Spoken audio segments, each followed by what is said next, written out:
প্রাণ হারিয়েছে এক আদিল, অন্য আদিলের নামে জারি হয়েছে নোটিশ। এক আদিলের বাড়িতে শোক আছে, তবে তা ছাপিয়ে যাচ্ছে এক বীরত্বের অনুভূতি। অন্য আদিলের বাড়িতে একরাশ হতাশা আর ভয়। জঙ্গিদের হাত থেকে বন্দুক ছিনিয়ে নিতে গিয়ে মৃত্যু হয়েছে আদিল শাহের। আর কাশ্মীরের পহেলগামে নিরাপরাধ পর্যটকদের ওপর যারা গুলি চালিয়েছিল, সেই নৃশংস জঙ্গিদের মধ্যে অন্যতম আরেক আদিল, আদিল ঠোকর। এমনই অভিযোগ পুলিশের। 2018 সালে বাড়ি ছেড়েছে আদিল। তারপর আর কখনো ছেলেকে দেখতে পাননি তার মা শাহজাদ। 22 জুনের ঘটনার পর গত 24 এপ্রিল রাতে তাদের বাড়িতে পৌঁছয় সেনা এবং পুলিশ। পরিবারকে জানানো হয় তাদের ছেলে পহেলগাম হামলার অন্যতম জঙ্গি। জিজ্ঞাসাবাদ চলে মধ্যরাত পর্যন্ত।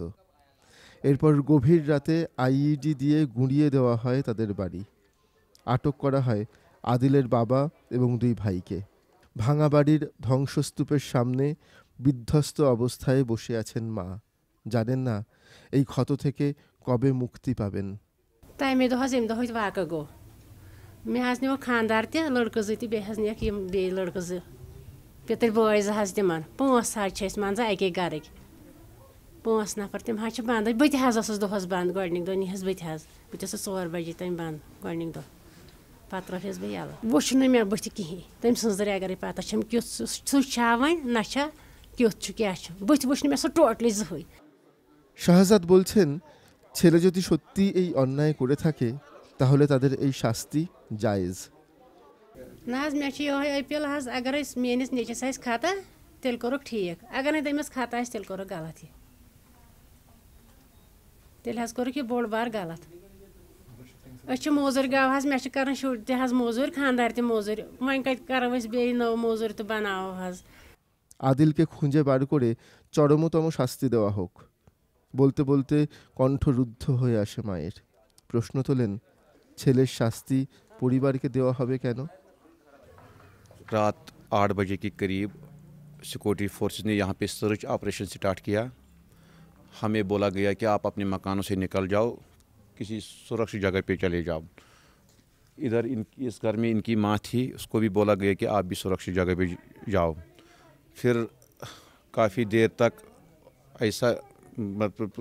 ऐसा ही चलता रहा। फिर रात 12:30 बजे के करीब एक ज़ोरदार धमाका हुआ जिसकी आवाज़ पूरे इलाके में सुनाई दी।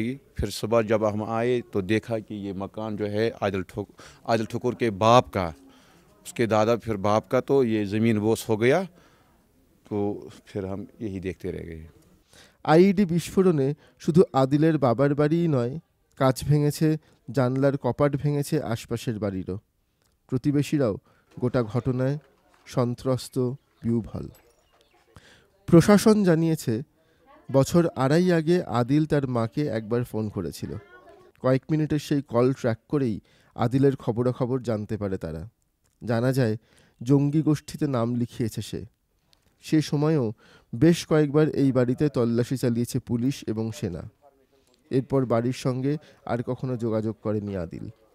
22 তারিখের ঘটনার পর টেলিভিশনে পুলিশের দেওয়া ছবি দেখেন তার মা। ওই ছবি তিনিই পুলিশকে দিয়েছিলেন। ভেঙে পড়া বাড়ির ভিতর ধুলোমাখা স্মৃতি, শয়ে শয়ে ক্যামেরার লেন্স প্রতিনিয়ত নগ্ন করছে আতঙ্কের বাতাবরণ বারবার।